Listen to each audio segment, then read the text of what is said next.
রমজানে এই কয়েকটা কাজ বেশি বেশি করার চেষ্টা করেন। 1 নাম্বার, প্রথম কাজ 5 ওয়াক্ত সালাত জামাতে পড়ার চেষ্টা করেন। পারা যাবে ইনশাআল্লাহ? খুব কঠিন কিছু বললাম ভাই? তার আগে একটা কাজ বলি, তারও আগে সেহরি করতে উঠেছেন এমনভাবে খাবেন না যেটা এটা আপনার জীবনের শেষ খাওয়া। এমনভাবে খাবেন না আল্লাহর ওয়াস্তে। এই জায়গায় আপনি খাওয়া নিয়ন্ত্রণ করতে না পারলে প্রবৃত্তিকে নিয়ন্ত্রণ করতে পারবেন না। এটা দরজা। প্রবৃত্তি নষ্ট হওয়ার দরজা হচ্ছে এই পেট, মুখ আর পেট। যে পেটের দাস সে প্রবৃত্তিকে নিয়ন্ত্রণ করতে পারবে না। রমজান কি জন্যে আল্লাহ পাক না খেয়ে থাকতে বলছেন কেন? যাতে আপনি তাকওয়া অবলম্বন করতে পারেন, নফসটাকে কন্ট্রোল করতে পারেন। কথা কি বুঝতে পারছেন? পানি খাবো না কেন? পানি তো হালাল। নফসটা কন্ট্রোল করা, না আমি করব না, এটা আপনাকে প্রশিক্ষণ দেওয়া হচ্ছে। আত্মার নিয়ন্ত্রণের প্রশিক্ষণ দেওয়া হয় রমজান মাস। এটাই তো তাকওয়া। তাকওয়া মানে কি? এই যে একটা মরুভূমি মনে করেন, বা সমুদ্রের বিচ মনে করেন, কক্সবাজার সমুদ্রের বিচ, এখানে অনেকগুলো কাঁচের টুকরা রাখা আছে, কাঁচের টুকরা ফেলে দেওয়া আছে। আপনি হেঁটে হেঁটে যাচ্ছেন, পা ফেলছেন, টিপে পা ফেলছেন, এখানে একটা, ওখানে একটা, ওখানে একটা। এটা তাকওয়া। এইভাবে চলার নাম তাকওয়া। এটা এক্সাম্পল। সেহরি এত বেশি খায়েন না যেটা মনে হয় আপনার জীবনের লাস্ট খাওয়া, এমনটা খায়েন না। এরপরে 5 ওয়াক্ত নামাজ চেষ্টা করেন জামাতে পড়ার জন্য। যদি জামাত মিস হয়ে যায়, নামাজ ছেড়ে দিবেন না, বাসায় পড়বেন। যদি দেখেন ঘুমিয়ে গেছেন, ঘুম থেকে উঠলে নামাজ পড়বেন। যদি দেখেন ভুলে গেছেন, যখনই মনে হবে তখনই পড়বেন, নামাজ ছাড়বেন না। করা যাবে ইনশাআল্লাহ? যুব সমাজকে বলবো, যাই করো তোমরা যা কিছুই করো না করো, 5 ওয়াক্ত নামাজ ছেড়ো না। 5 ওয়াক্ত নামাজ তোমাদেরকে যে কোনো পাপ থেকে ফিরিয়ে নিয়ে আসবে ইনশাআল্লাহ। এই যুবকদের মাঝে অনেক যুবক আছে এখনো বসে এই পৃথিবীতে, যাদের মধ্য থেকে আল্লাহ পাক দিনের বড় বড় খাদেম বের করবেন ইনশাআল্লাহ। কাদেরকে বের করবেন? যাদের অন্তরে আল্লাহ পাক স্বচ্ছতা দেখবেন, পবিত্রতা দেখবেন, এদেরকে বের করবেন। এমন অনেক মানুষ ছিল যারা মিউজিক করতো, ছেড়ে দিয়ে ইসলামের খেদমত করছেন। এমন অনেক মানুষ ছিল যারা জেনা করেছে, পরে ফিরে এসে আল্লাহর দিনে দায়ী হয়েছে। এমন অনেক মানুষ আছে যারা বড় বড় কবিরা গুনাহ করেছে, পরে তওবা করে ফিরে এসে আল্লাহর দিনের খেদমত করছে, আছে না? এই মানুষগুলোকে আল্লাহ পাক হেদায়েত দিলেন কেন? উত্তর, তাদের কলবটা ছিল পরিচ্ছন্ন, সৎ অন্তর ছিল, আল্লাহর ভয় ছিল মনের মধ্যে। আল্লাহর ভয় থাকে, ফিরে আসবে ইনশাআল্লাহ। আমরা দোয়া করি আল্লাহ পাক তাদেরকে ফিরিয়ে দেখ, আমিন। শুধু তাই নয়, এখন ইসলামের যারা প্রকাশ্য শত্রু, তাদের মধ্য থেকেও আল্লাহ পাক ওমর এবং হামজা রাদিয়াল্লাহু আনহুর মতো মানুষ বের করতে পারেন। এটা জানেন? ওমর রাদিয়াল্লাহু আনহু তরবারি নিয়ে বের হয়ে যাননি, তাকে আল্লাহ পাক দ্বিতীয় খলিফা বানাননি। তার মনটা ছিল পরিচ্ছন্ন, আল্লাহ পাক কবুল করেছেন। 5 ওয়াক্ত সালাত পড়ার চেষ্টা করেন জামায়াতের সাথে, আল্লাহ পাক তৌফিক দান করুন। একইভাবে ইফতার যখন করবেন, তখন এমনভাবে খাবেন না এটা শেষ খাওয়া। গোগ্রাসে খাবেন না, 10টা 20টা 30টা আইটেম করার দরকার নাই। যতটুকু হলে আপনার ইবাদত করার শক্তি চলে আসে, এনাফ। আর বেশি বেশি হাইজেনিক খাবার খাবেন। বাইরের খাবার ভাজা পোড়া বেশি খেতে যান না, অসুস্থ হয়ে যাবেন। আমরা ইফতারে কিন্তু একদম বিরিয়ানি, পোলাও, কোরমা কত কি খাওয়া শুরু করি। সিম্পল খাবার খাওয়া শুরু করেন, সিম্পল খাবার খান, হোমমেড ফুড খান, বাইরের ম্যানুফ্যাকচার্ড ফুড খান না। আপনি সুস্থ থাকবেন ইনশাআল্লাহ। কারণ ইফতারের পরে আসে আপনার তারাবি। তার ইফতার অল্প হালকা করেন। রমজান মাসে টার্গেট করেন যে আমি কোরআন অন্তত একটা খতম দিব। পড়া যাবে? 30 দিন 30 পারা, 1 পারা করে পড়া যাবে? যারা কোরআন পড়া জানি না, এই যে 1 মাস সময় আছে, 1 মাসের মধ্যে শিখে ফেলবেন। প্রমিস করেন, পারবেন? হাত উঁচু করেন, কথা দেন যে রমজান মাস আসার আগেই কোরআন তেলাওয়াত শিখে নেব ইনশাআল্লাহ। বায়াত করলাম কিন্তু, আপনারা সবাই আমার মুরিদ। বসেন, হাদিয়াও দিবেন যেহেতু মুরিদ হয়েছেন। এখন হাদিয়া হচ্ছে দোয়া। কি দিবেন? দোয়া। রমজান মাসে 1 পারা করে প্রতিদিন, 30 দিন 30 পারা পড়া যাবে ইনশাআল্লাহ। যারা হাফেজে কোরআন আছি তারা কোরআনটাকে হেফজ চর্চা করবো এই মাসে, এবং তারাবির নামাজ পড়াবো। তারাবির নামাজে এমন মানুষকে ইমাম রাখবেন যার তেলাওয়াতটা প্রচণ্ড বিশুদ্ধ এবং সুললিত, শুনলেই মন কেড়ে ফেলে, এমন মানুষকে তেলাওয়াত করতে দিবেন তারাবির নামাজে। দেখবেন নামাজে মনোযোগ বাড়তে থাকবে ইনশাআল্লাহ। এটাকে এনজয় করবেন, তারাবিকে এনজয় করবেন। ওই 3G 4G স্পিডে নামাজ পড়তে যায় না, রিল্যাক্সে নামাজ পড়বেন, রিল্যাক্সে। আর আমরা তো একটা ঝগড়ায় অভ্যস্ত, 8 রাকাত না 20 রাকাত। এই রমজানে আল্লাহর রাস্তায় ঝগড়া করতে যায় না। আপনি নামাজের কোয়ালিটি বাড়ায় দেন। যদি 8 রাকাতও পড়েন, নামাজটাকে লম্বা করে পড়েন নবীর মতো, পারা যাবে?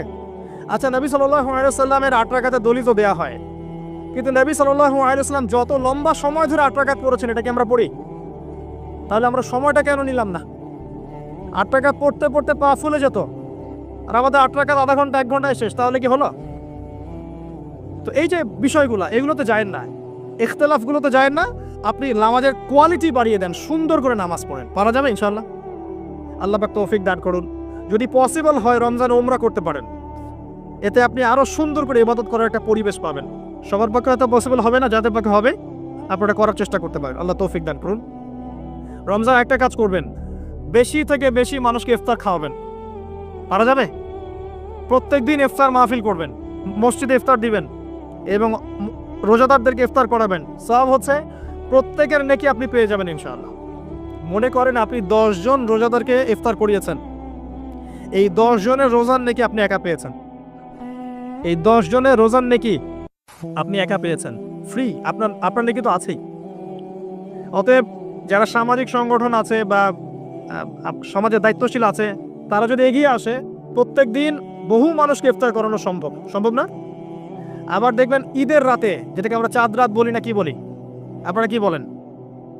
ওই আর কি, তো চাঁদ রাত, ওই রাতে দেখবেন অনেক অসহায় দরিদ্র মিসকিন থাকে, যাদের সেমাই খাওয়ার টাকা নাই, আছে না?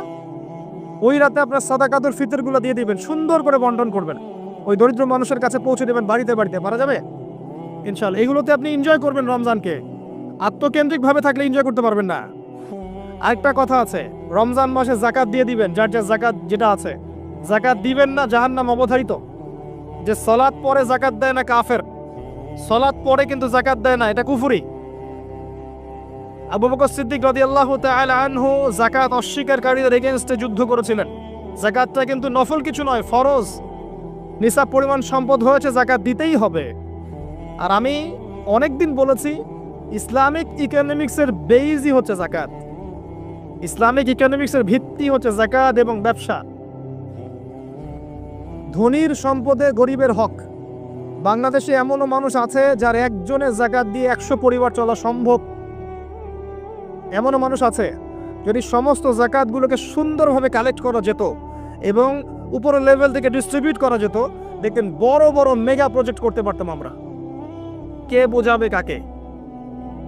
কে বোঝাবে কাকে? কথা বললেই তো সমস্যা। যাকাত গরিবের হক। ধনীদের সম্পদ থেকে যাকাত নিয়ে আপনি একটা পাহাড় করতে পারতেন সম্পদের। এগুলোকে সুন্দর করে ডিস্ট্রিবিউট করতে পারলে, যেখানে কোনো দুর্নীতি নাই, দেখবেন বড় বড় মেগা প্রজেক্ট হচ্ছে। আমরা তো ব্যক্তিগতভাবেই যাকাত দেই না, অনেকেই দেই না, নামাজ পড়ি যাকাত দেই না, নিসাব কি তাই বুঝি না। যাকাত কিন্তু ফসলেরও আছে, ফসলের ওষুধ আছে না, চাষিরা ওষুধ দেয় না। রমজান মাসে সাদাকাতুল ফিতর আছে, এটাও দেয় না অনেকে। এগুলো ঠিক না। যাকাত বাধ্যতামূলক। যাকাত দিলে সমাজে একটা সাম্য তৈরি হবে, গরিব না খেয়ে মরবে না। যাকাত কেন্দ্রিক ইকোনমিক্স ছিল বলেই সাহাবায়ে কেরাম রাদিয়াল্লাহু আনহুমের যুগে একজন মানুষ খুঁজে পাওয়া যেত না যাকে সাহায্য করা লাগবে, সবাই স্বাবলম্বী হয়ে যেত, আলহামদুলিল্লাহ। অতএব রমজান মাসে যাকাত দিয়ে দেন আল্লাহর ওয়াস্তে, অন্যথায় কি হবে এটা বলে দিই। সূরা তাওবা আল্লাহ পাক বলেছেন, এই সম্পদগুলোকে আল্লাহ পাক একত্রিত করবেন, করে আগুনে জাল দিবেন, জাল দিয়ে সোনা রূপা বানাবেন, গলিত গলিত উত্তপ্ত সোনা রূপা বানিয়ে আল্লাহ পাক পিঠে, গালে, কপালে লেপটে দিবেন যারা যাকাত দেয় নাই তাদের জন্য। আমরা আশা করি এই শাস্তি পেতে চাই না, পেতে চাই? আল্লাহ পাক বোঝার তৌফিক দান করুন। রমজানে আর কিছু কাজ করুন, বেশি বেশি আল্লাহর জিকির করেন, দোয়া করেন বেশি থেকে বেশি।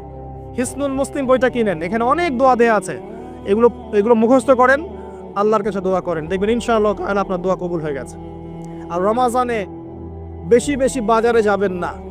মাসের বাজার প্রয়োজনে এখনই করে রাখেন, রমজানে বাসা থেকে বের হওয়ার দরকার নেই। বেশি বেশি বাজারে গেলে বাজারের দোয়াটা পরে চলে আসবেন।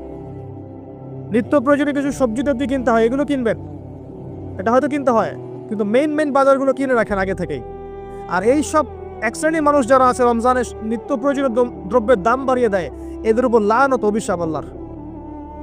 যারা ইচ্ছাকৃতভাবে মার্কেটে পণ্যের দাম বাড়িয়ে দেয় রমজান মাসে এবং রাষ্ট্রকে বিব্রত করে, জনগণকে বিব্রত করে, এদের উপর আল্লাহর অভিশাপ বর্ষিত হবে ইনশাআল্লাহ। এই কালোবাজারি যারা জোচ্চুরি করে, সিন্ডিকেট তৈরি করে, এই মানুষগুলোর উপর নবীর অভিশাপ থাকবে, আল্লাহর অভিশাপ থাকবে, দেখে নিয়েন।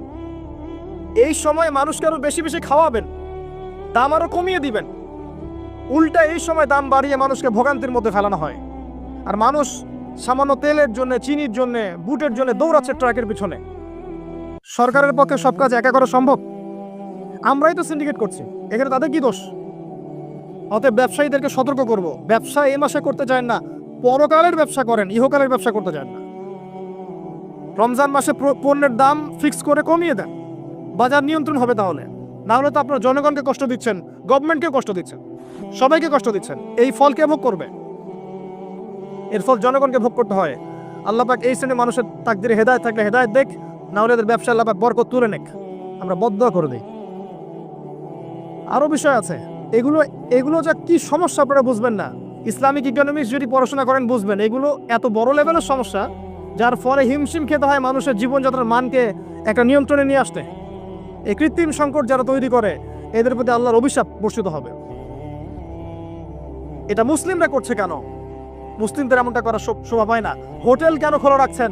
হোটেলের মধ্যে রমজান মাসে পর্দা দিয়ে দিয়েছেন, বেরোজাদার আসবে খাবে। সুবহানাল্লাহ, কি আশ্চর্য! যেখানে পর্দা করা লাগে সেখানে বেহুদ্দার মতো ঘুরে বেড়ায়, যেখানে পর্দা লাগে না সেখানে পর্দা দিয়ে রাখে। সুবহানাল্লাহ। দেখবেন কাপড়ের ব্যবসায়ীদের দোকানে দোকানে এই যে মেয়েদের মূর্তির মধ্যে কাপড়, তাই না? এতে কি ব্যবসায় বরকত হবে? রমজান মাসে সব মূর্তিগুলো ভেঙে ফেলে দেন। ওই মূর্তির এভাবে যদি কাপড় পরিয়ে এরকম দল না রাখা হয়, আপনার ব্যবসায় বরকত হবে না, পণ্য বিক্রি হবে না। উসমান রাদিয়াল্লাহু আনহু ব্যবসা করেন নাই? আব্দুর রহমান বিন আউফ ব্যবসা করেন নাই? শোরুমগুলোতে যাবেন শহরে, দেখবেন মেয়েদের নগ্ন মূর্তি দিয়ে ভর্তি, কাপড় পরিয়ে রেখে দিয়েছে। এতে মেয়েদের সম্মান পাচ্ছে নাকি দেখাচ্ছেন কার বডি সাইজ কেমন? কি চাচ্ছেন এটা দিয়ে? এগুলো সব বের করে ফেলবেন দোকান থেকে। রমজান মাসে এগুলো রাখবেন না।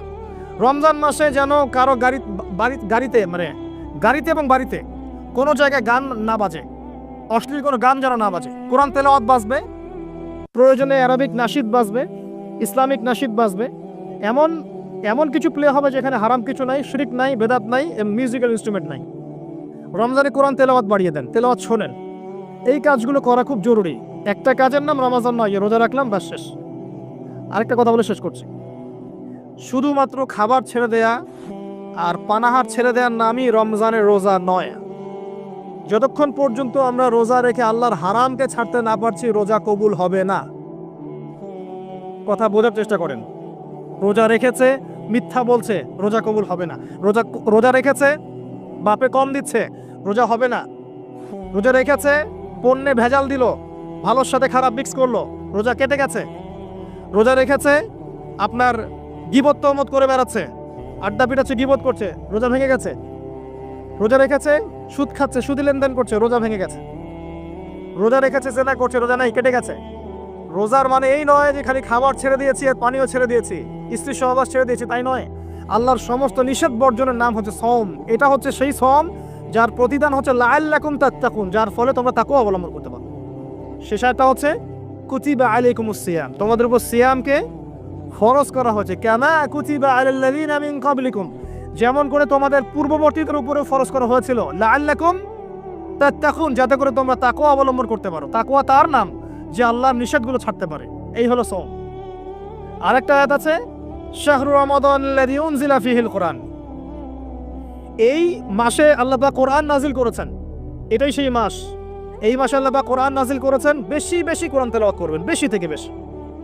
কথা বলার দরকার নেই, বেশি মানুষের সাথে কোরআন তেলাওয়াত করেন। অ্যাপস আছে না ফোনে, কোরআন তেলাওয়াত করেন। এক পারা দুই পারা পড়তে থাকেন। প্রত্যেক নামাজের আগে 10 পৃষ্ঠা, পরে 20 পৃষ্ঠা, পরে 10 পৃষ্ঠা পড়ার চেষ্টা করেন। পারা যাবে ইনশাআল্লাহ তাআলা। বেশি থেকে বেশি খতম দেন, আল্লাহ পাক তৌফিক দান করুন। যারা কোরআন বোঝেন, এই মাসে কোরআন তাদাব্বুর করেন, গবেষণা করেন। লাস্ট ওয়ান, লাইলাতুল কদর আছে শেষ দশকে। এই শেষ দশক সম্ভব হলে ইতিকাফ করার চেষ্টা করেন। যদি ইতিকাফ করা সম্ভব না হয়, শেষ দশকে রাত্রেবেলা বাসা থেকে বাইরে বের হবেন না, মোনাজাতে থাকবেন, যায় নামাজে থাকবেন। পারা যাবে ইনশাআল্লাহ। ওই রাতগুলোর মাঝে একটা রাত আছে, এটা 27 রাতই হবে জরুরি না। এটা 21 হতে পারে, 23 হতে পারে, 25 হতে পারে, 27 হতে পারে, 29 হতে পারে। এই জন্য শেষ দশকের প্রতিটা রাত, স্পেশালি বিজয়ের রাতগুলো জাগার চেষ্টা করেন। পরিবারবর্গকে জাগান, কোমর বেঁধে নেন, স্ত্রী সহবাস ছেড়ে দেন, যদিও রাত্রেবেলা জায়েজ ছেড়ে দেন, আসেন আল্লাহর সামনে দাঁড়ান, নিজের চাওয়া পাওয়া, কষ্টের কথা, দুঃখের কথা, গুনাহের কথা সব আল্লাহর সাথে শেয়ার করেন। ইনশাআল্লাহ দেখবেন ঈদ উল ফিতর আপনার জন্য হবে ইনশাআল্লাহ। এইসব ব্যক্তিদের জন্য ঈদ উল ফিতর। কদ আফলাহা মান যাক্কাহা কদ আফলাহা মান তাযাক্কা ওয়া যাকারা ইসমা রাব্বিহি ফাসাল্লা। ঈদ উল ফিতর কাদের জন্য? যারা রমাদান মাসে আত্মশুদ্ধি অর্জন করেছে এবং আল্লাহর নাম নিতে নিতে নামাজে গিয়েছে। আল্লাহু আকবার, আল্লাহু আকবার, লা ইলাহা ইল্লাল্লাহ, আল্লাহু আকবার, আল্লাহু আকবার, ওয়ালিল্লাহিল হামদ বলতে বলতে ঈদগাহে গিয়েছে, নামাজ পড়েছে, এদের জন্য হচ্ছে সাফল্য। কদ আফলাহা মান তাযাক্কা। আল্লাহ পাক আমাদের সবাইকে এই আসন্ন মাহে রমাজানে সবচেয়ে সেরাভাবে রমাজানকে কাটানোর তৌফিক আল্লাহ পাক আমাদেরকে দান করুন। আল্লাহ পাক আমাদেরকে বেশি বেশি কোরআন এই মাসে তেলাওয়াত করার তৌফিক দান করুন। আমি দোয়া করি আল্লাহ পাক আমাদেরকে এই মাসে বেশি বেশি দান খয়রাত করার তৌফিক দান করুন, যাকাত দেওয়ার তৌফিক দান করুন, ইফতার করানোর তৌফিক দান করুন, মানব সেবামূলক কাজ করার তৌফিক দান করুন। আল্লাহ পাক এই মাসে আমাদেরকে বেশি বেশি আল্লাহ জিকির করার তৌফিক দেখ, দোয়া করার তৌফিক দেখ। আল্লাহ পাক এই মাসে ইসলামিক সংস্কৃতিকে জাগ্রত করুন, পরিবারবর্গকে নিয়ে যেন আমরা ইসলাম পালন করতে পারি। আল্লাহ পাক সেই তৌফিক দান করুন, আমিন। যখন আল্লাহ পাকের হালালকে আপনি হারাম করে নেবেন, আল্লাহর হারামকে হালাল করে নেবে, জেনে রাখবেন যেটা একটা শিরকি আকীদা, একটা কুফরি আকীদা, এটা কাজ করা হচ্ছে। আর যখন একটা এলাকার মানুষ শিরক আর কুফরে থাকবে, আল্লাহর কি বরকত নেমে আসবে না আযাব নেমে আসবে? এই জন্যই তো আযাব আসছে। আমরা তো আযাব দেখে বস্তুবাদী সমাধান খুঁজি। কি সমাধান? ভূমিকম্প আসছে, অতএব এখন ভালো ভালো সিমেন্ট দিয়ে বাড়ি বানাও শক্ত করে, যাতে ভূমিকম্পে না নড়ে। আমরা বস্তুবাদী সলিউশন খুঁজি। বেশি বেশি আশ্রয় কেন্দ্র খোলো, যাতে করে পরবর্তীতে ওখানে গিয়ে উদ্ধার করা যায়। ব্যাকআপ চিন্তা করি কি করা যায়, কোনো প্রযুক্তি বের করি যাতে আগে থেকেই ভূমিকম্পের সতর্কবার্তা দেওয়া যায়। আমরা বস্তুবাদী চিন্তা করি না। আর সলিউশন হচ্ছে আমরা যদি শিরক আর কুফর থেকে তওবা করতাম, আল্লাহ গজব উঠিয়ে দিতেন। গজব দেওয়ার মালিককে, উঠিয়ে নেওয়ার মালিককে। যদি কোনো এলাকার মানুষ তাওহীদের উপর থাকে, শিরক ছেড়ে দেয়, সুন্নতে থাকে, বেদাত ছেড়ে দেয়, ঈমানের উপর থাকে, কুফর ছেড়ে দেয়, আল্লাহ পাক কি জালেম যে তাদেরকে জুলুম করে শাস্তি দিবেন? বরং আল্লাহ পাক শাস্তি আরো উঠিয়ে নিবে, বরকত নাজিল করবে, রহমত নাজিল করবে। সূরা আরাফে আল্লাহ বলেছেন, যদি জনপদের অধিবাসীরা ঈমান নিয়ে আসতো, আমি অবশ্যই তাদের উপরে বরকতের দরজাগুলো খুলে দিতাম। আসমান জমিনের বরকতের দরজা সব খুলে দিতাম। কিন্তু জনপদের অধিবাসী তো ঈমান আনবে না, কারণ মনে করছে যে আমরাই সব মানুষ। এখন এই পৃথিবীর বেশিরভাগ মানুষ মনে করে যে মানুষই সবকিছু, মানুষই সবকিছু, মানে এই সভ্যতার কারিগর হচ্ছে মানুষ।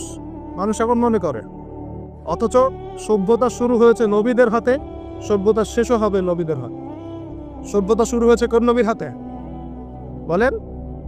এই পৃথিবীতে সর্বপ্রথম কৃষিকাজ করেছেন কোন নবী জানেন? আদম আলাইহিস সালাম। আর এমন কোন নবী নাই আল্লাহ পাকে যে নবী কৃষিকাজ এবং পশুপালন করেন নাই। এমন কোন নবী নাই যিনি কৃষিকাজ পশুপালন করেন নাই। এটা নবীদের সুন্নাত। কারণ নবীদেরকে মানুষকে সঠিক পথে আনতে হয়।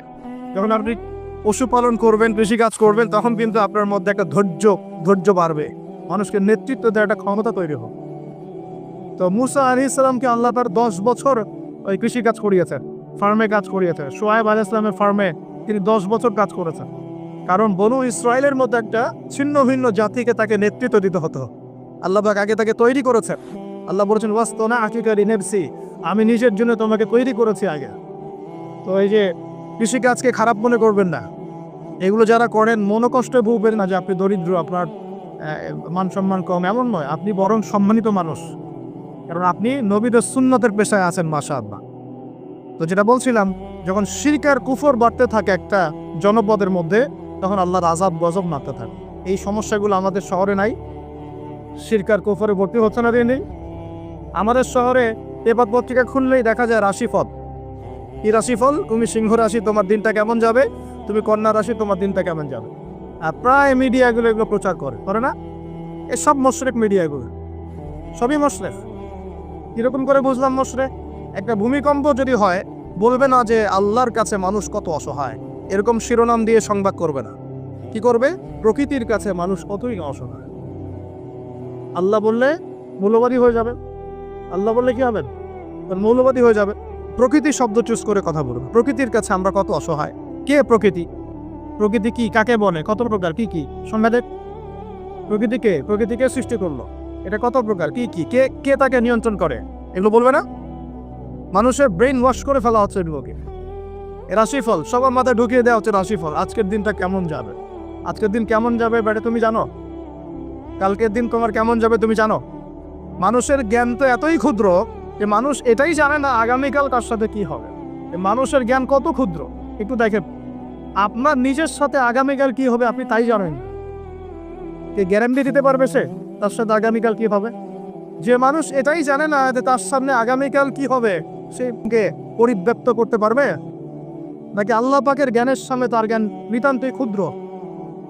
আর আমরা এখন আমাদের এই ক্ষুদ্র জ্ঞান নিয়ে মহাবিশ্বের স্রষ্টা আল্লাহর জ্ঞানকে পেনিট্রেট করতে যাচ্ছি, আল্লাহর বিধানকে চ্যালেঞ্জ করছি, আল্লাহর বিধান কোরআন সুন্নাহর বিরুদ্ধে চ্যালেঞ্জ করছি, বিভিন্ন কলাম লিখছি, বই লিখছি, বক্তব্য লিখছি না? তাহলে আমরা কি আল্লাহ পাকের সাথে আল্লাহ দ্রোহিতা করছি না? এবং আল্লাহর রহমত নেমে আসবে না আযাব আসবে? ভালো করে মাথায় বোঝেন লেকচারগুলো, তারপরে আসেন। এই রাশিফল কি শিরিফ না কুফর না ঈমান, কোনটা? এগুলো শিরিফ না? ঢাকা শহরের অলি গলিতে এখন দেখা যায় আংটি বিক্রেতা বিভিন্ন আংটি বিক্রি করছে এবং তাকে রোগ ভালো হওয়ার গ্যারেন্টি প্রদান করছে। এভাবে রোগ ভালো হয়? আংটি পরেছেন, যদি ওর উপর বিশ্বাস স্থাপন হয় যে এই আমার রোগ ভালো করবে, তাহলে শিরক হবে না ঈমান থাকবে না চলে যাবে? কি হবে? কল্যাণ অকল্যাণের মালিককে, রোগ দেওয়া ভালো করার মালিককে। এখন বলতে পারেন তাহলে কি চিকিৎসা করব না? অবশ্যই চিকিৎসা করবেন। কেন চিকিৎসা করবেন? কারণ আমাদের নবীজি বলেছেন আল্লাহ এমন কোনো রোগ নাজিল করেন নাই যার শিফাও নাজিল করেন। আল্লাহ পাক এমন কোনো রোগ নাজিল করেন নাই যার চিকিৎসা আল্লাহ নাজিল করেন নাই। মানে প্রতিটা রোগেরই চিকিৎসা আছে, অতএব চিকিৎসা করবেন। কিন্তু একটা জড় বস্তু আপনার রোগ ভালো করতে পারবে? কেউ কেউ টিয়া পাখি নিয়ে রাস্তাঘাটে বসে আছে ঢাকা শহরে, এগুলো চলতে ফিরতে দেখতে পারবেন আপনি। একটু ফিলোসফার হন, চোখ দিয়ে দেখেন। ফিলোসফি খারাপ জিনিস না, ফিলোসফি মানে দর্শন, আপনাকে ভেতর থেকে দেখতে শেখাবে। আর ভেতর থেকে দেখতে না পারলে বাহ্যিক চোখ দিয়ে দেখলে সবকিছু বুঝতে পারবেন। আল্লাহ পাক আমাদের সবার হৃদয় চোখটা খুলে দেন বলি আমিন। রাস্তাঘাটে বসে আছে, টিয়া পাখি দিয়ে ভাগ্য পরীক্ষা করছে। তো এখন এই টিয়া পাখি দিয়ে ও যদি ভাগ্য পরীক্ষা করতে পারে, তাহলে ওর আজকে প্রধানমন্ত্রী হওয়ার কথা। ও রাস্তার ধারে বসে আছে কার? ও নিজে রাস্তার ধারে বসে আছে। বলে আমাদের ঢাকা শহরে একটা জিনিস বাচ্চা দিন দিন এই জাদুবিদ্যার চর্চা বাচ্চা দেখলো।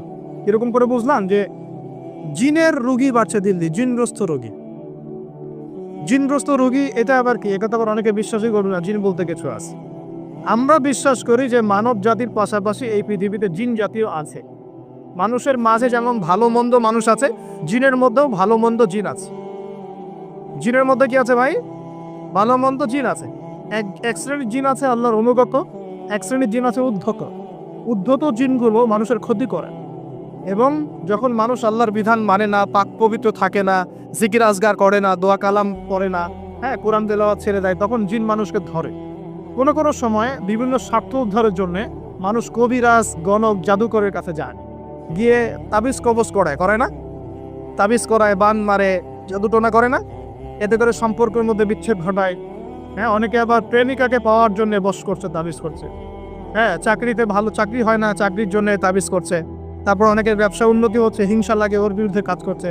এই যে সমস্যাটা ইদানিং শহরের মধ্যে আছে, এটা কিন্তু শেখার বা জাদু, কুফরি। কেউ যদি এই কাজে লিপ্ত হয় সে ঈমান হারিয়ে ফেলবে, ইসলাম থেকে দান কাটা পড়ে যাবে। আল্লাহ পাক আমাদের সবাইকে হেফাজত করুন বলি আমি। অনেক শিরকে আছে, আমরা এখন শিক্ষার মতো শিরক করছি। কিরকম? দীর্ঘদিন শুনলাম যে আমরা আল্লাহ পাকের সৃষ্টি, আল্লাহ রাব্বুল আলামিন নিজ হাতে সৃষ্টি করেছেন, এগুলোই সব বইপত্র ছিল। এখন আস্তে আস্তে আস্তে বইপত্রগুলোর মধ্যে চেঞ্জ আনা হচ্ছে। একটা সুদূর প্রসারী লক্ষ্যকে সামনে রেখে একটা প্রজন্ম তৈরি করার চেষ্টা করা হচ্ছে, যে প্রজন্মটা আল্লাহ থেকে দূরে সরে যাবে, রাসূল থেকে দূরে সরে যাবে। আমরা এখন মানুষকে বিবর্তন শেখাই, অথচ আল্লাহ পাক বলেছেন খলাকতু বিয়াদিয়া ইয়া ইবলিস, হে ইবলিস, মা মানাআকা, তোমাকে কে নিষেধ করলো? মা মানাআকা আল্লা তাসজুদা ইয আমারতুক, তোমাকে কে বারণ করলো আদমকে সিজদা করতে, যাকে আমি সৃষ্টি করেছি? খলাকতু বিয়াদাই, আমি যাকে নিজ হাতে সৃষ্টি করেছি। তাহলে আল্লাহ পাক আমাদেরকে কিভাবে সৃষ্টি করেছেন? নিজ হাতে। এটা সম্মানের না, এটা ভালোবাসার না? আল্লাহ পাক অন্য কোনো মাখলুক সৃষ্টির ব্যাপারে বলেন নাই যে আমি অমুক মাখলুকটাকে নিজ হাতে সৃষ্টি করেছি, আসমানকে নিজ হাতে সৃষ্টি করেছি, জমিনকে নিজ হাতে সৃষ্টি করেছি, এমনটা আল্লাহ পাক কোথাও বলার নাই। আল্লাহ পাক শুধু বলেছেন আদমকে সৃষ্টি করেছি খলাকতু বিয়াদাই, আমি নিজ হাতে তাকে সৃষ্টি করেছি। সুবহানাল্লাহ। আল্লাহ পাক তাকে সৃষ্টি করে দুনিয়াতে পাঠিয়ে আল্লাহ পাকের খেলাফতের দায়িত্ব দিয়েছেন যে আদম তুমি দুনিয়ায় যাও, দুনিয়ায় নির্দিষ্ট সময় থাকবে, চিরস্থায়ী হতে পারবে না। আমার বিধান আমি নাজিল করব, সেগুলো যদি মেনে চলো এবং তা প্রতিষ্ঠা করো, তাহলে তুমি জমিনে আমার খেলাফতের দায়িত্ব পালন করো। জমিনে যে আল্লাহ পাকের বিধান মেনে চলে, আল্লাহর বিধান প্রচার প্রসার ঘটায়, প্রতিষ্ঠার চেষ্টা করে, সেই আল্লাহ পাকের খলিফা। আর জমিনে যে ব্যক্তি আল্লাহর বিধান মানে না, আল্লাহর বিধানের পরোয়া করে না এবং এই বিধান দিয়ে বিচার ফয়সালা করে না, সে আল্লাহ পাকের খলিফা নয়। সহজ কথা। সে তখন কার খলিফা? সে তার প্রবৃত্তির দাসত্ব করছে, অথবা শয়তানের পূজা করছে, অথবা নিজের মন গড়া প্রবৃত্তি হাওয়া এর দাসত্ব করছে। আল্লাহ পাক আমাদের সবাইকে আল্লাহ পাকের বিধান মেনে চলার তৌফিক দান। এখন ইবলিসকে আল্লাহ পাক বলছেন কেন তাকে সেজদা করলে না, যাকে আমি নিজ হাতে সৃষ্টি করলাম। আমরা বুঝতে পারলাম আল্লাহ পাক আমাদেরকে নিজ হাতে সৃষ্টি করেছেন, আর আমরা এখন বাচ্চাদেরকে শেখাচ্ছি না এই সৃষ্টি তত্ত্ব ভুল। তোমাদেরকে আগে এইভাবে আগে হাঁটতে দাঁড়াতে পারতে না, বাঁকা হয়ে থাকতে, তারপরে একটু লম্বা হলে, তারপর আরেকটু লম্বা হলে, তারপর আস্তে আস্তে মানুষ হয়ে গেল। আমরা এগুলো বাচ্চাদেরকে শেখাচ্ছি। কেন শেখাব? আমার বাচ্চা তো মুসলিম, আমার বাচ্চা তো মুসলিম পরিবারের বাচ্চা, এ কি ইহুদি খ্রিস্টানের সন্তান? ওদের ওই সভ্যতার আল্লাহর সাথে কোনো সম্পর্ক নাই। তাদের সৃষ্টি তত্ত্ব বুঝতে হলে আমার নিবর্তনবাদের দরকার না, আমার তো দরকার নাই। আমি তো মুসলিম পরিবারের সন্তান, আমি তো আল্লাহকে বিশ্বাস করি। আমি তো জানি আল্লাহ পাক আমাকে সৃষ্টি করেছেন নিজ হাতে। আল্লাহ পাক আমাদেরকে সৃষ্টি করেছেন কি? নিজ হাতে, এবং রুহের জগৎ রেখে আমাদের কাছে ওয়াদা নিয়েছেন। এই পৃথিবীতে আসার আগে আরেকটা জগৎও ছিলাম আমরা, তার নাম রুহের জগৎ, আলামে আনোয়া। আমরা তো এই পৃথিবীর বাসিন্দা নয়, আমরা জান্নাত থেকে এখানে আসছি। সুবহানাল্লাহ। এটা তো আমাদের নোংরা জায়গা, এটা হচ্ছে আমাদের থাকার জন্য নোংরা জায়গা। আমরা তো জান্নাত থেকে এসেছি এখানে। হাই ক্লাস থেকে লো ক্লাসে আসলে মানুষ খুশি হয়? জান্নাত হাই ক্লাস না দুনিয়া হাই ক্লাস? আমাদের পিতা মাতাকে জান্নাতে রাখা হয়েছিল, সেখান থেকে আমরা এখানে এসেছি। এখান থেকে আসে নাই? আর আমাদের আত্মাগুলোকে রুহের জগতে রাখা হচ্ছে। সেখানে সমস্ত আত্মাগুলোকে ডেকে আল্লাহ পাক বলেছেন আলাস্তু বিরব্বিকুম। আল্লাহ বলছেন কি? আলাস্তু বিরব্বিকুম, আমি কি তোমাদের রব নই? সমস্ত আত্মারা একসাথে বলেছিল বেলা ইয়া রব্বি, অবশ্যই আপনি আমার রব। সুবহানাল্লাহ। আমরা এই সাক্ষ্যটা দিয়ে আসছি। সূরা আরাফ পড়লে আপনি বুঝতে পারবেন, এখানে আছে আমরা এই সাক্ষ্য দিয়ে পৃথিবীতে আসছি। এখানে এসে ভুলে গেছে, মনে পড়ে না। মনে পড়ে না। এইটা মনে করানোর জন্যই তো আল্লাহ পাক যুগে যুগে নবী রাসূল পাঠিয়েছে। এটা মনে করিয়ে দেওয়ার জন্যই আল্লাহ পাক আসমানে কিতাব নাজিল করেছেন। তুমি ভুলে যেও না, তুমি ওই জগতে ছিলে, আমাকে সাক্ষী দিয়ে এসেছো। এই দুনিয়ার ফিতনায় আমাকে ভুলে যেও না। নবীগণ এসেছেন, হেদায়েতের বাণী শুনিয়েছেন, আসমানে কিতাব নাজিল হয়েছে, আমরা সেই কিতাব পেয়েছি। এই সিলসিলা চলতে চলতে আদম থেকে নিয়ে মুহাম্মদ সাল্লাল্লাহু আলাইহি ওয়াসাল্লাম পর্যন্ত প্রায় 1,24,000 নবী আল্লাহ পাঠিয়েছে। তার সর্বশেষ নবীর নাম কে? মুহাম্মদ রাসূলুল্লাহ সাল্লাল্লাহু আলাইহি ওয়াসাল্লাম। এর আগে তাওরাত, জাবুর, ইনজিল সবই আল্লাহর পক্ষ থেকে এসেছিল। মানুষ যখন সেগুলোকে বিকৃত করেছে, আল্লাহ পাক আবার নতুন করে বিধান পাঠিয়েছে। এই সর্বশেষ বিধান কোনটা? আল কোরআন, এবং তার ব্যাখ্যা কি আছে? হাদিস। এই কোরআন হাদিস ঘাটাঘাটি করলেই আমরা পেলাম যে একটা জনপদের মানুষ যখন এমন শিরকার উপরে নিমজ্জিত থাকে, তখন আল্লাহর পক্ষ থেকে আযাব আসে। কারণ আমরা কি সেই পাবে নাই ভাই? আপনার উপরের লেভেলের সিস্টেম থেকে শুরু করে নিয়ে একদম এই শিক্ষাক্ষেত্র বলেন, হাতের আংটি বলেন, চিন্তা চেতনা বলেন, রাস্তাঘাটের ওই যে গণকের কথা বলেন, কবিরাজের কথা বলেন, জাদুবিদ্যার চর্চা বলেন, হ্যাঁ ওই ভাগ্য গণকের কথাই বলেন, রাশিফলের কথাই বলেন, সব আমরা শিরকের মধ্যে লিপ্ত আছি। এর পাশাপাশি আমরা কবর পূজা করছি, মাজার পূজা করছি, আমরা আল্লাহ ছাড়া অন্য কারোর জন্য জবাই করছি, মানত করছি, পছন্দ করছি, কুরবানি করছি। কোনো কোনো জায়গায় আমরা আগুনেরও পূজা করছি, আগুনের সামনে দাঁড়িয়ে মাথা নত করছি না? আর কোনো কোনো জায়গায়, কিছু বড় বড় জায়গায় পর্যন্ত নীরবতা পালন করাও। নীরবতা মানে কি? আমরা নামাজের মধ্যে যখন দাঁড়াই, তখন আল্লাহর উদ্দেশ্যে নীরব হই না? আল্লাহর উদ্দেশ্যে নীরব হয়ে আমি আল্লাহর ধ্যানে মগ্ন হয়ে যাই না? তো এখানে আপনি কার ধ্যান করছেন? যখন আপনি আগুনের সামনে দাঁড়ায় নীরব হয়ে দাঁড়িয়ে আছে, তখন কার ধ্যান করছেন? এটা শিরক হচ্ছে না? এটা তো আপনি আগুনের ধ্যান করা শুরু করলেন। এখানে তো আপনি আল্লাহকে স্মরণ করছেন না। বুঝতে পারছেন না মনে হয়? মনে করেন একজন মানুষ মারা গেছে, লাশ, কথা এই লাশটার সামনে দাঁড়িয়ে আপনি নীরবে 2 মিনিট দাঁড়িয়ে আছেন কেন? কি দরকার? এটা কি নবীর সুন্নাত? আপনি নামাজে দাঁড়াবেন, নামাজে দাঁড়িয়ে আল্লাহকে স্মরণ করবেন, আল্লাহর কাছে দোয়া করবেন। আল্লাহ ছাড়া আমরা নামাজের মধ্যে নীরবতা পালন করি না? নামাজে নীরব হয়ে আল্লাহর কাছে ধ্যান করি না? মনোযোগ ধরে রাখি না? এখন আপনি কোথায় মেডিটেশন করছেন? এটা তো শয়তানের দিকে যাওয়ার রাস্তা খুলে দিবে আপনাকে। অনেকে আগুনের সামনে মাথা নত করছে, প্রদীপের পূজা করছে, অনেকে দেখা যায় বিভিন্ন দিবসে এই যে বানর, হনুমান এইসবের মূর্তি টুর্তি নিয়ে রাস্তাঘাটে দৌড়াদৌড়ি করছেন। ছেলেপেলেরা এগুলো বেশি করছে। কাকে প্রমোট করছো তোমরা? কাকে প্রমোট করতে যাচ্ছে? কোন সংস্কৃতি প্রমোট করছো? এই হাদিস এটাও আছে শেষ জামানায় যে আমার উম্মতের একটা বড় অংশ মুশরিকদের সাথে মিশে যাবে এবং মূর্তি পূজা শুরু করবে। এগুলো চলছে না এখন? এগুলো যখন চলবে তখন আমাদের উপর কি আল্লাহ পাকের রহমত নেমে আসবে ভাবছেন? না আযাব আসবে? ওই যে বলেছে আযাব যে আসে নাই সেটাই আল্লাহর রহমত, এটা আমি গবেষণা করে বলছি। আযাব যে আসে নাই এখন পর্যন্ত এটাই আল্লাহ পাকের রহমত। তওবা করে ফিরে না আসলে অচিরেই আল্লাহ পাকের আযাব নেমে আসবে ইনশাআল্লাহ। আল্লাহ হেফাজত করুন। তারপরে আমরা শঙ্কিত যে কখন না নেমে আস। আল্লাহ রাব্বুল আলামিন আমাদেরকে হেফাজত করে নেবে। এভাবে প্রতিটা ক্ষেত্রে শিরক চলছে, শিরক আর কুফর। কোরআন খোলেন, হাদিস পড়েন, দেখবেন আল্লাহ পাক যতগুলো জনপদকে ধ্বংস করেছেন তার প্রধান 2টা পাপ ছিল শিরক আর কুফর। এই যে আমাদের যুব সমাজ এটাই বোঝে না যে নামাজটা ছেড়ে দেওয়াটা কুফরি। নামাজ যে না পড়া, ছেড়ে দেওয়া, ইচ্ছা করে না পড়াটা কুফরি, এটা ওদেরকে কেউ শেখায় নাই। 20 বছর পড়াশোনা করেছে বিশ্ববিদ্যালয়, স্কুল, কলেজ, বিশ্ববিদ্যালয়ে 20 বছর পড়াশোনা করেছে, কেউ কোন স্যার ওদেরকে শেখায় নাই যে নামাজ ছেড়ে দিলে কুফরি পায়। এবং এদের সংখ্যা লক্ষ লক্ষ না, মনে হয় কোটি কোটি হবে যুব সমাজ, যারা 20-25 বছর পড়াশোনা করে নামাজ যে কুফর, নামাজ ছেড়ে দেওয়া যে কুফরি, এটা শেখা নাই। আর নবীজি বলেছেন মান তারাকা সালাতান মুতাআম্মিদান ফাকাদ কাফারা। যে কোনো মাযহাবের ইমাম সাহেবকে জিজ্ঞাসা করলেন, যে কোনো মাযহাবের আলেমকে জিজ্ঞাসা করে দেখেন, এই হাদিসটা আপনাকে শুনিয়ে দিব। যে ব্যক্তি ইচ্ছাকৃতভাবে নিজের উপর ফরজ নামাজ ছেড়ে দিল সে কুফরি করলো। কি করলো? তো এই যুব সমাজকে কে শিখাবে যেটা কুফরি? বহু ছেলে পেলে আমি তো দেখেছি ওয়াজ মাহফিল অ্যারেঞ্জ করা হয়েছে, এশার ওয়াক্ত হয়ে গেছে, সবাই নামাজে দাঁড়িয়েছে, অর্ধেকের বেশি নামাজ বাদ দিয়ে দূরে দাঁড়িয়ে হট্টগোল করছে, হইউল্লাহ করছে।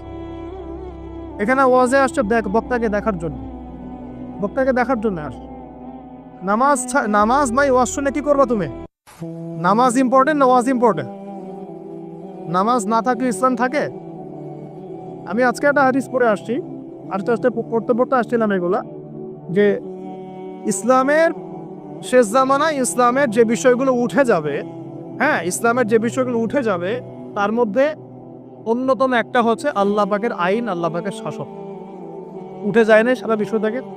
আস্তে আস্তে উঠে গেছে না? আচ্ছা, এরপর বাকি থাকবে নামাজ। কি? নামাজ। ওই নামাজ হবে সর্বশেষ ইসলামের রুকন, যেটা সর্বশেষে উঠে যাবে। নামাজও উঠে দাও। এখন দেখেন তো সমাজের কত % মানুষ নামাজ পড়ে? কত %? একটু হিসাব করবেন, খালি মসজিদে ফজরের ওয়াক্তে আর এশার ওয়াক্তে যাওয়া আসা করে বুঝতে পারবেন এই নামাজ কত % মানুষ, 5 ওয়াক্ত নামাজ কত % মানুষ পড়ে। তাহলে এই যে নামাজ শেষে উঠে যাবে, তাহলে শেষের সময় আমরা চলে আসছি না? আর সবার প্রথমে উঠে যাবে এই উম্মতের মধ্যে আমানত। কি উঠবে ভাই? এটা তো পুরো ঢাকা শহর থেকে উঠে গেছে। ঢাকা শহর কেউ কাউকে বিশ্বাস করতে পারে না। স্বামী পর্যন্ত স্ত্রীকে বিশ্বাস করতে পারে না, স্ত্রী স্বামীকে বিশ্বাস করতে পারে, ভাই ভাইকে বিশ্বাস করতে পারে, বোন বোনকে বিশ্বাস করতে পারে না। ইমাম সাহেবকে কমিটি বিশ্বাস করতে পারে না, কমিটিকে ইমাম সাহেব বিশ্বাস করতে পারে না, মাহফিল কমিটিকে বক্তা বিশ্বাস করতে পারে না, বক্তাকে মাহফিল কমিটি বিশ্বাস করতে পারে না। না, তারপর দেখা যায় যে অফিসের বস কর্মীদেরকে বিশ্বাস করতে পারছে না, কর্মীরা বসকে বিশ্বাস করতে পারছে না, শাসক জনগণকে বিশ্বাস করতে পারে না, জনগণ শাসককে বিশ্বাস করতে পারে। সর্বত্র চলছে অবিশ্বাসের যুগ। বাজারে যাবেন কেনাকাটা করতে, বলবে একদম টাটকা হয়ে একদম ফ্রেশ, 7 দিনের জিনিস ফরমালিন মেরে আপনি খাওয়া নিয়ে গেল। বিরিয়ানি তো আমাদের এখানকার একটা কালচার। বিরিয়ানির ইয়েতে যাবেন, গরু বলে যে কত কুকুর শিয়াল খাওয়াই দিচ্ছে, আল্লাহ ভালো যান, তাই না? গরু খাসি বলে কুকুর শিয়াল খাওয়াই দিচ্ছে, একদম তাজা দেশি মুরগি করে মরা মুরগি খাওয়াই দিচ্ছে। হ্যাঁ, বড় বড় রিনাউন কয়েকটা অভিযান করলো না কয়েকদিন আগে দেখলেন, মানুষকে মারার মতো বিষাক্ত রং মিশিয়ে খাওয়াই দিচ্ছে। আমানত সবার আগে উঠে যাবে, আমানত বিশ্বাস। আমানতদার ব্যক্তিকে বলা হবে খেয়ারতকারী ব্যক্তি, আর খেয়ারতকার যে ওকেই বলা হবে আমানতদার। যে আমানতদার তাকে বলা হবে খেয়ানতকারী, আর যে খেয়ারত করে ওকেই বলা হবে আমানতদার। তখন আল্লাহ পাকের আযাব আসবে প্রতিটা ক্ষেত্রে। বলবে যে ভাই মাছটা ফ্রেশ, দেখবেন যে পচা মাছ। ভাই যে ফ্রেশ গরুর মাংস, দেখবেন যে ওটাকে একদম ইঞ্জেকশন মেরে মেরে মেরে গরুটাকে ফুলাই দিয়েছে। কোনো কোনো সময় দেখা যায় ডাব ডাব পেঁপে আছে শহরে, ডাব রাস্তার পাশে ডাব ডিউটি করতেছে, ডাব কেটে দেখবেন পানি অর্ধেক নাই, সিরিজ দিয়ে পানি বের করে ফেলছে। কোন যুগে আস? এটা আমাদের শহর ভাই, আমাদের শহর, যেখানে আমরা সবাই দাড়ি টুপি নিয়ে ঘুরে বেড়াই। আমরা বাইরে একটা অভিনয় করতেছি, আমরা আসলে বাইরে একটা অভিনয় করতেছি। আমরা মনে হয় নিজের সাথেই অভিনয় করছি, আমরা এখন মনে হয় নিজেদের সাথেই নিজের অভিনয় করছি। বাইরে গিয়েছে স্ত্রী শপিং করতে, এদিকে বয়ফ্রেন্ডের সাথে ডেটিং মেটিং করে বাসায় এসে স্বামীকে বলছে তোমার জন্য শার্ট কিনে নিয়ে আসলাম। হ্যাঁ, এদিকে স্বামী বাসা থেকে বের হয়েছে, ওদিকে অফিসের কলিগদের সাথে দুই চারটার সাথে তার অবৈধ সম্পর্ক। ঠিক আছে, মানি ব্যাগ সার্চ করলে কন্ডম পাওয়া যায়, মানি ব্যাগ সার্চ করলে কি পাওয়া যায়? কন্ডম পাওয়া যায়। এবার কোলেকশন এগুলো না করে এইডসের রোগ হবে। শিখিয়েছে যে যৌন সম্পর্ক করেন, অবৈধ যৌন সম্পর্ক করেন, কিন্তু প্রোটেকশন নিয়ে করেন, এগুলো শেখাচ্ছে মানুষ। তো এই জেনাকারী সমাজের উপর আল্লাহর গজব আসবে না তো কি আসবে? কি আসবে? ও বাইরে গিয়ে আরো 2-3টা মেয়ের সাথে সম্পর্ক করে বাসায় আসে, স্ত্রীকে বলছে আমি তোমাকেই সবচেয়ে বেশি ভালোবাসি। মানে এখানে জেনাকে উস্কে দেওয়া হচ্ছে, আর হালাল সম্পর্ক, হালাল বিবাহ, এটাকে প্রতিবন্ধকতা সৃষ্টি করা হচ্ছে। আপনি হালাল বিয়ে করতে চান, পারবেন, কঠিন। যৌতুক, এখানে আবার যৌতুকের ব্যাপার আছে। আপনার এমন যে বিয়ে মানে একটা বাণিজ্য, মানে যেমন মেয়ের বাবা বিয়ে দিবে, মেয়েটাকে পার করছে, বড় অঙ্কের একটা টাকা দরকার এখানে। হ্যাঁ, আর ছেলের বাবা যখন মেয়ে নিয়ে আসছে, সেখানে আবার বড় অঙ্কের যৌতুক ইম্পোজ করছে। মেয়ের বাবা দিচ্ছে বড় অঙ্কের মোহর, আমার মেয়েকে বিয়ে করতে চাও, 20 লাখ টাকা মোহর লাগবে। ওই ছেলের সামর্থ্য নাই, ও বলছে ঠিক আছে, আচ্ছা লেখুক। পরে বাসর রাত্রে মাফ করাই নিল, বাসর রাত্রে মাফ করাই নিচ্ছে। তারপরে সারা বছর আগে সারা জীবন দেওয়ার কোনো নাম নাই, মেয়ের হক আর সে পেল। এদিকে মেয়ের বাপও কম চালাক না, হ্যাঁ, সে আবার মোহর যেমন বাড়িয়েছে, ছেলের বাপও কম চালাক না, সে আবার এদিকে যৌতুক ইম্পোজ করছে। যৌতুকের টাকা নামিয়ে মোহরটা দিব। সবাই চালাক, সবাই স্মার্ট। মানে প্রতারণা, অবিশ্বাসের যুগ চলছে। তাই প্রতারণা, অবিশ্বাসের যুগ। একটা মেয়েকে বাইরে পাঠিয়েছে বাবা, সেই মেয়ে বাবার কাছে খুব ভালো, দুধ খেতে মানে নাক চিপলে দুধ দেয়, এমন একটা অবস্থা মেয়ের। বাইরে দেখবেন প্রাইভেটে গিয়ে, কোচিংয়ে গিয়ে 8-10টা প্রেম তারা শেষ। হ্যাঁ, ছেলেকে পাঠিয়েছে ইউনিভার্সিটি, বিশ্ববিদ্যালয়, আমাদের শহরেই। ছেলে খুব ভালো বাবার কাছে, একদম নাক চিপলে দুধ বেড়া। বাইরে গিয়ে দেখবেন এদিকে 8-10টা মেয়ের সাথে সম্পর্ক করা। এই যে পিচ্ছি পিচ্ছি ছেলেকে আমরা রাস্তাঘাটে দেখি, ঢাকা শহরের কিশোর গ্যাং তৈরি করেছে, কিশোর গ্যাং। হ্যাঁ, গুন্ডামি।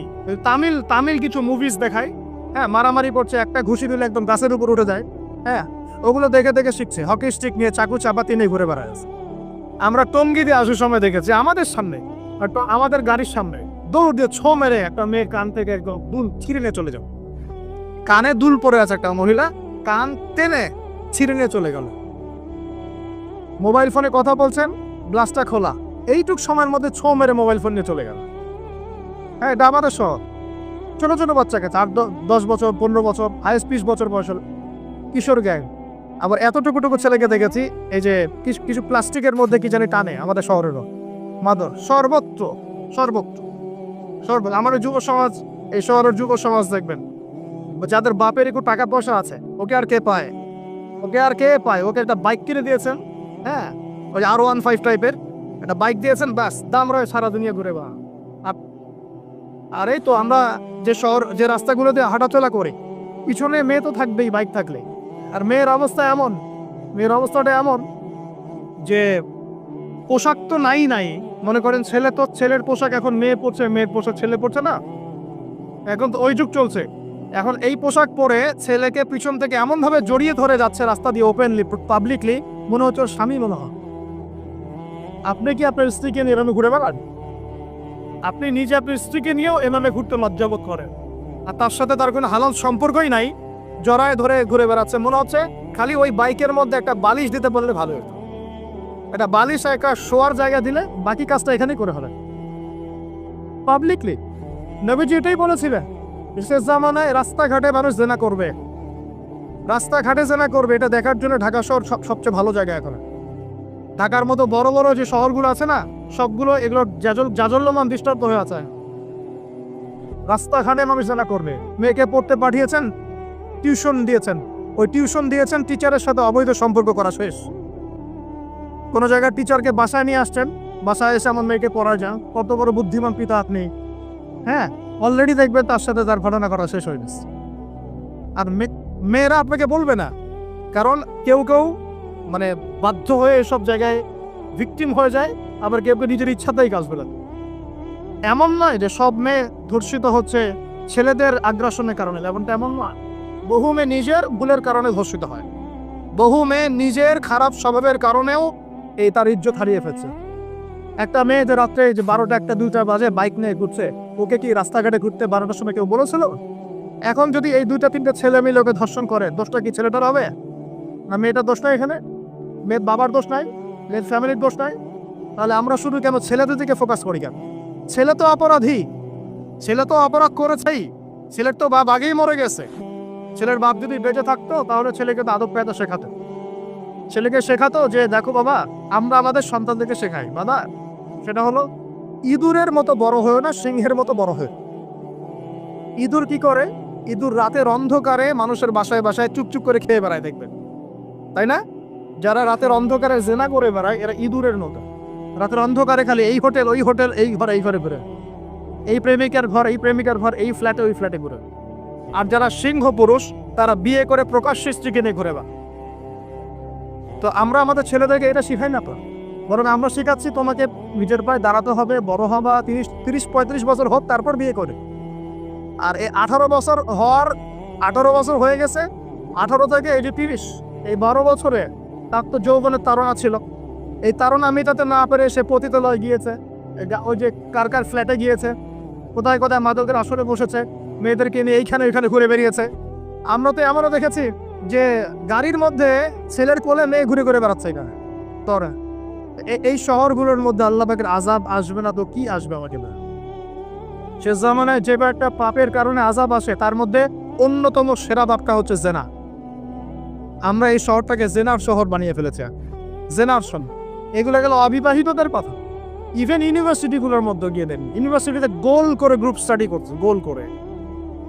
এবং ছেলের কাপড় মেয়ে পড়ছে, মেয়ের কাপড় ছেলে, কাপড়ের কোনো বাবাই নাই।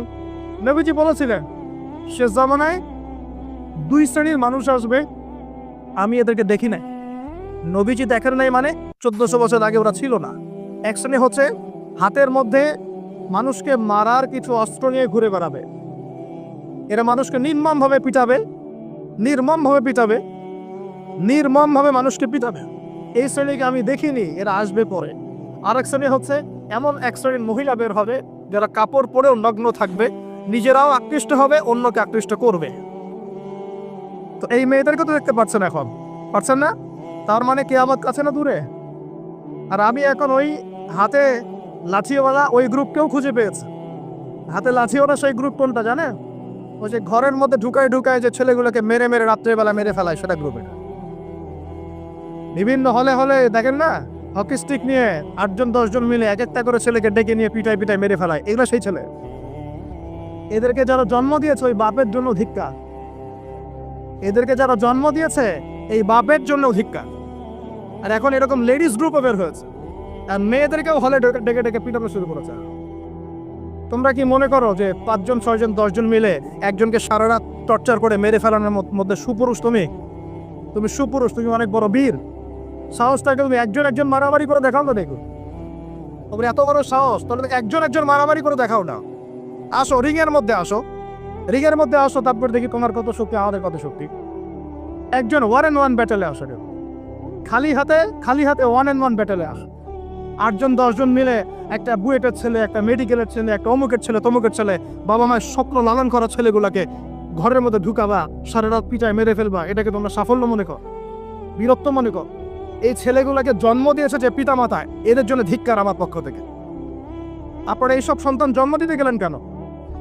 খিদির আলাইহিস সালাম বেঁচে থাকলে ছোটবেলায় মেরে ফেলতো এদেরকে, ওই যে খিদির আলাইহিস সালাম ছোটবেলায় একটা বাচ্চাকে মেরে ফেলছিলেন না? মুসা আলাইহিস সালাম বলেছিলেন যে একটা বাচ্চাকে কেন মেরে ফেললেন? তখন খিদির আলাইহিস সালাম বলেছিলেন এই ছেলেটা যদি বড় হয়, বড় হলে অনেক বড় কাফের হবে। আল্লাহ আগে জানিয়ে দিয়েছেন, এই জন্য আগে মেরে দিয়েছে। এই বাচ্চাগুলোকে নিতে গেলেন কেন? কোনো রকম লজ্জাবোধও নাই, চক্ষু লজ্জা নাই। এরপর যখন আইন শৃঙ্খলা বাহিনী এদেরকে অ্যারেস্ট করে নিয়ে যায়, বীরের মতো হাসতে হাসতে চলে যায়। ও জানে যে আমার কোনো সমস্যা হবে না, হাত খবর দিয়ে বেরিয়ে চলে আসবে। তোমরা এগুলোকে বিরক্ত মনে করো, বিরক্ত মনে করো, সুপুরুষ হয়ে গেছো তোমরা। এতই যদি ক্ষমতা থাকে, সাহস থাকে, তো একজন মারামারি করো না। 1 and 1 ব্যাটেল আসে, তারপর দেখো কে জিতে কে হারে। 10 জন মিলে একজনকে পিটাবা মনে করছো খুব বড় বীর হয়ে গেছো। এখন 10টা মেয়ে মিলে একটা মেয়েকেও পিটাচ্ছে। একটা মেয়েকে আপনি ঘরের মধ্যে ঢুকায় সারা রাত পিটাবেন, মেয়েটা কাঁদতে কাঁদতে বলছে আমার পায়জামা পর্যন্ত খুলে ফেলেছে টান দিয়ে। আরে তোর মায়ের পায়জামা কেউ খুলে ফেললে তোর কেমন লাগবে? তোর বোনের পায়জামা কেউ খুলে ফেললে তোর কেমন লাগবে? কোন সাহসে তুই একটা মেয়ে পায়জামায় হাত দিস? এত বড় সাহস! আর এদেরকে আমরা তোলাতলা করে মানুষ করি। আইন শৃঙ্খলা বাহিনী আপনারা কি করেন? ইনস্ট্যান্ট কোর্ট বসে ফাঁসি দিয়ে দিবেন এদেরকে। আল্লাহর কসম করে বলছি, যদি কোনোদিন এরকম ক্ষমতা আমাদের কাছে আসতো, দিন বিচার করে দেখিয়ে দিতাম ইনশাআল্লাহ। ফাইজলামি শুরু করো সারা দেশব্যাপী, ফাইজলামি শুরু করে দিয়েছে একেবারে নির্মমভাবে, অহেতুকভাবে।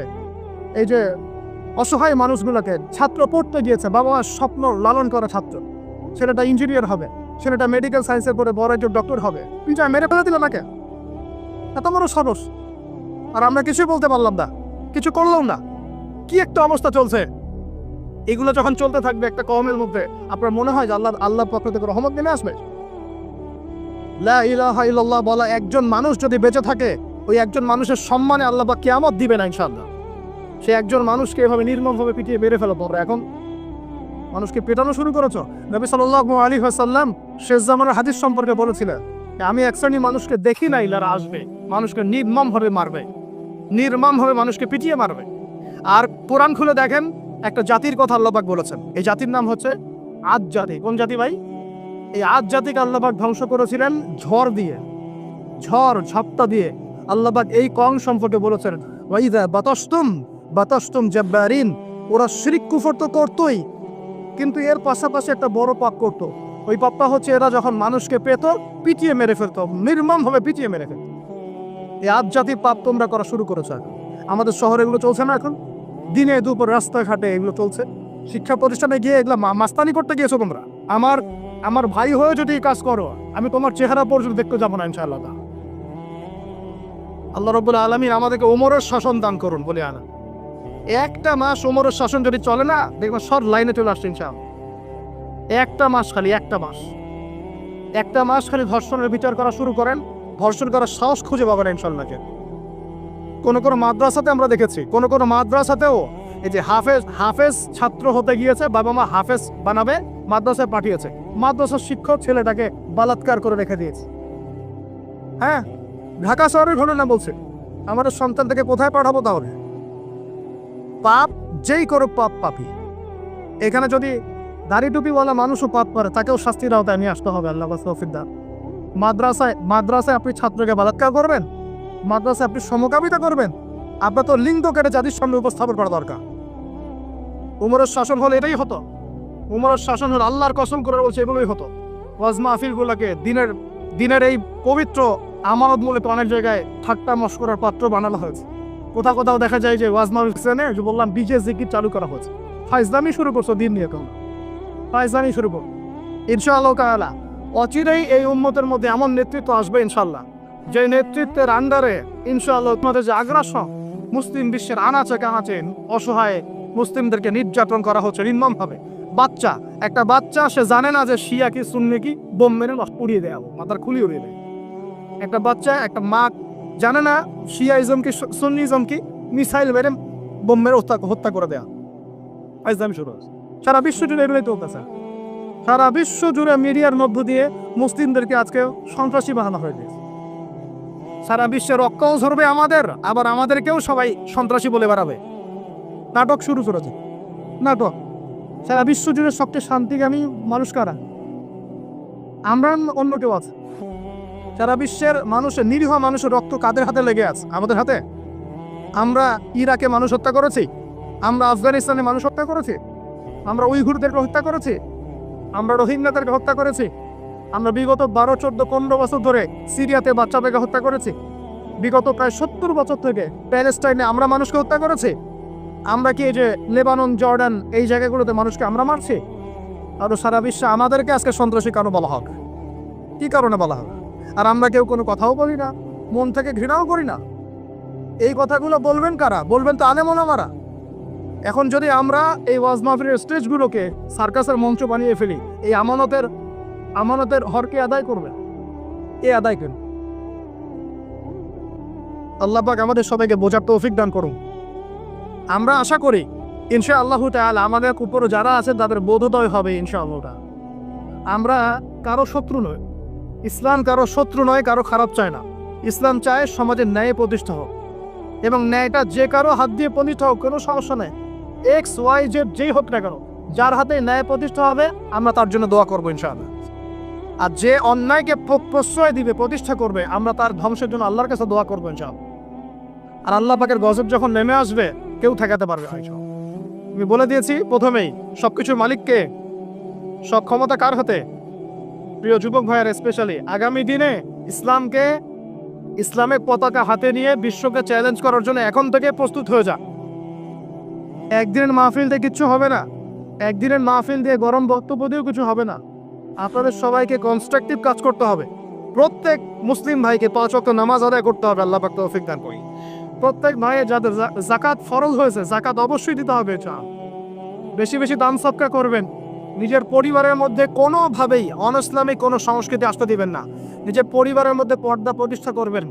কোনো অবস্থাতেই হারাম রিজিকের দিকে যাবেন না ইনশাআল্লাহ। আপনার সন্তান সন্ততিদেরকে ছোটবেলা থেকেই মুসলিম রূপে মানুষ করবেন, কোনো রকম অমুসলিম কালচারে বড় করবেন না। আপনার সন্তানদেরকে ছোটবেলায় কোরআন শেখাবেন, হাদিস শেখাবেন, আলেম ওলামার সোহবত দিবেন, হক কমছি আলেম চিনবেন, তাদের কাছে সন্তানদেরকে পাঠাবেন ইনশাআল্লাহ।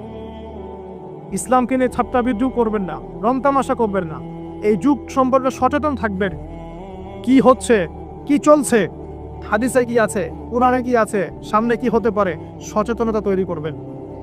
এই চলমান ফিতনাময় পরিবেশে নিজের ঈমান আমলকে এমনভাবে ধরে রাখবেন যেমন করে হাতের মধ্যে মানুষ আগুন ধরে রাখে, ঈমান ধরে রাখে। পরিবারের মধ্যে বেপরদামিকে স্থান দিবেন না। পরিবারের ছেলে কি করছে, মেয়ে কি করছে, আপনার আত্মীয় স্বজনের হক ঠিক আছে কিনা, প্রতিবেশীর হক ঠিক আছে কিনা, প্রতিটা বিষয় as a Muslim leader of the family আপনাকে এগুলো দেখতে হবে। আল্লাহ পাক তৌফিক দান করুন। এবং বেশি বেশি সামাজিক কিছু অ্যাসোসিয়েশন গড়ে তুলবেন যেগুলো সামাজিক অন্যায়গুলোকে প্রতিরোধ করবে ইনশাআল্লাহ। সামাজিকভাবে ন্যায় ছড়িয়ে দিবে, সামাজিকভাবে ইসলাম ছড়িয়ে দিবে ইনশাআল্লাহ। শিক্ষা প্রতিষ্ঠান গড়ে তুলবে যেখানে জেনারেল এবং ইসলামিক শিক্ষার সমন্বয় থাকবে, আলোকিত প্রজন্ম গড়ে উঠবে ইনশাআল্লাহ। এরকম সমাজের অবস্থায় কি আল্লাহর আযাব আসবে না রহমত আসবে? এই হচ্ছে আমাদের সমাজের অবস্থা। এখন কতগুলো বলে শেষ করব। প্রতি ঘরে ঘরে ব্যভিচার ঢুকে পড়েছে, ঘরে ঘরে ব্যভিচার, পরকীয়া ঢুকেছে, পরকীয়া।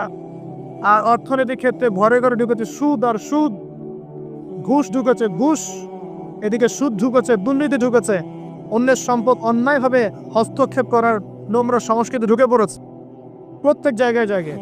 আমাদের ইয়াং জেনারেশন নিজেদের ইতিহাস ভুলে গেছে যে আমরা কার উত্তরসূরি। খালেদ বিন ওয়ালিদের নামও তারা জানে না, উমর বিন খাত্তাবের নাম জানে না, তারেক বিন জিয়াদকে চিনে না, মুহাম্মদ বিন কাসিমকে চিনে না। এরা ক্রিস্টিয়ানো রোনাল্ডোকে চিনে, এরা মেসিকে চিনে, নেইমারকে চিনে, এরা আমাদের ক্রিকেটারদেরকে চিনে। মাশাল, যারা এখন বিপদগামী ছিলেন আমরা মনে করতাম তারাই এখন হেদায়েতের দিকে আসছেন, আর আমরা এখন মুসলিম ঘরে জন্মগ্রহণ করে নামাজ ছেড়ে দিচ্ছি, কুরআন পড়া ছেড়ে দিচ্ছি। এটা কি ধরনের কথা? আমার পরিবারের মা বোনরা কিভাবে বেপরদায় বাইরে যায়? আমার পরিবারের কর্তা আমি কেমন করে আমার পরিবারের স্ত্রী সন্তান মেয়েরা বাইরে বেপরদা যাবে, কিভাবে যাবে? আমি তো পরিবারের কর্তা, আমি পরিবারের স্বামী, আমার স্ত্রী কেমন করে বেপরদায় বাইরে যাবে? আমার ছেলে কেন নামাজ পড়বে না? নামাজ না করে সে ভাত খাবে কিভাবে? নামাজ না করে আমার পরিবারে আমার ছেলে ভাত খাবে কিভাবে? আমার মেয়ে কেমন করে ভাত খাবে? অতএব পরিবারটাকে শক্ত করেন, হালাল খান, সামাজিকভাবে ইসলামটাকে এগিয়ে নেন, ইনশাআল্লাহ দেখবেন একদিন বরং দরেশ্বরে ইসলাম কায়েম হয়ে যাবে ইনশাআল্লাহ। আর আমরা কারোর জন্য বদদোয়া করবো না, আমরা দোয়া করবো আল্লাহ পাক যেন ঊর্ধ্বতন কর্তৃপক্ষ সবাইকে হেদায়েত দান করেন এবং অন্যায়ের বিরুদ্ধে দাঁড়ানো তৌফিক দান করেন, এবং তাদের হাতে হলেও আল্লাহ পাক ন্যায় প্রতিষ্ঠা করার তৌফিক দান করেন। আর ন্যায় কোনটা ন্যায় কোনটা অন্যায় এগুলো এসব প্রোটেস্ট্যান্ট মুসলিমরা আপনাদেরকে শেখাতে পারবে না। যারা ইসলাম, কোরআন, সুন্নাহ, সমকালীন বিশ্ব ইতিহাস, অর্থনীতি, সংস্কৃতি, দেশীয় কালচার সব সম্পর্কে জ্ঞান রাখে, এই মানুষরা আপনাকে বলতে পারবে কোনটা সত্য, কোনটা মিথ্যা, কোনটা হক, কোনটা বাতিল। একজন কবর পূজারী আপনাকে কি হেদায়েত দিবে? একজন মাজার পূজারী আপনাকে কি হেদায়েত দিবে? একজন বেদাতি আপনাকে কি হেদায়েত দিবে? হেদায়েত তো নিতে যান খালি ওদের কাছে। আর জ্ঞানী মানুষকে তো মূল্যায়ন করেন না। যারা বুদ্ধি বিক্রি করে খায় ওদের কাছে পরামর্শ নিচ্ছে। আর কিছু বিষয় বলতে বলতে মুখের ফেনা উঠিয়ে দিলাম, তারপরেও কোনোদিনও বললেন না যে হ্যাঁ কথাটা গ্রহণ করা যায়। কি আশ্চর্য! যখন একটা সমাজের মধ্যে এই পাপগুলো ছড়িয়ে পড়বে তখন আল্লাহ পাকের গজব আসবে, এটা আসবেই। কিভাবে প্রতিরোধ করার কোনো সুযোগই নাই, আপনাকে প্রতিকারও করার কোনো সুযোগ নাই। তওবা করে আল্লাহর কাছে ফিরে আসতে হবে, এটাই সলিউশন। এই যে আমরা শহরের কথাই বলছিলাম, আমাদের সমাজের অন্যতম বড় একটা কিয়ামতের আলামত হচ্ছে উঁচু উঁচু বিল্ডিং নির্মাণের প্রতিযোগিতা। নবীজি জীবনের শেষের দিকে যে হাদিসগুলো বলেছেন, শেষের দিকে, তার মধ্যে কিয়ামতের বড় দুইটা আলামত বলেছেন। তার মধ্যে একটা হচ্ছে